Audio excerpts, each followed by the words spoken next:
Hey guys, Clumsy Dad here again with a tangent.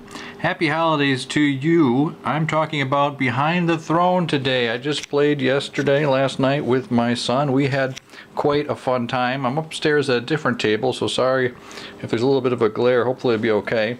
Behind the Throne, I think I mentioned before, exciting card game, fun little 30-minute game. It depends. We'd like to play with 3 players tonight to try a little bit different dynamic. But basically, it's a press your luck game. My son was having awful luck because you're going to lay these out, but in order to keep them, you need to get a card that's a numerically lower. So he was starting with a 7. They go from 1 to 9, sorry, and he was just getting a 9 right away a lot of times, or starting off with a 1, and then you can't go any lower than a 1, obviously.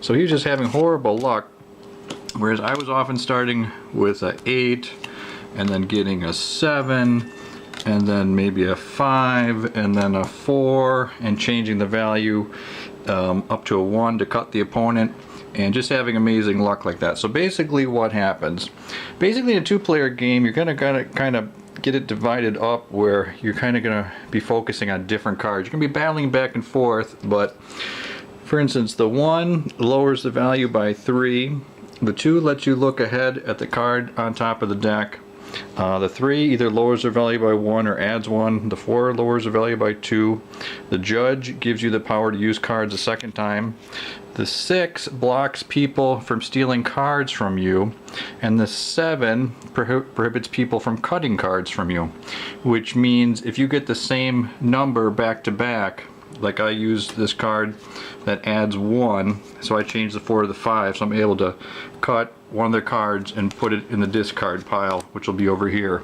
You'll go through the deck once, and then the second time through, when the Raven comes up, the game will stop. And when the game stops, what you want is the most points. How do you count them? You have to have at least 1 of a given number. I'm sorry, if you have at least 2 of a given number, you get that point. So it doesn't matter if you have how many 7s you have. If you have more than 2, it's worth 7 points.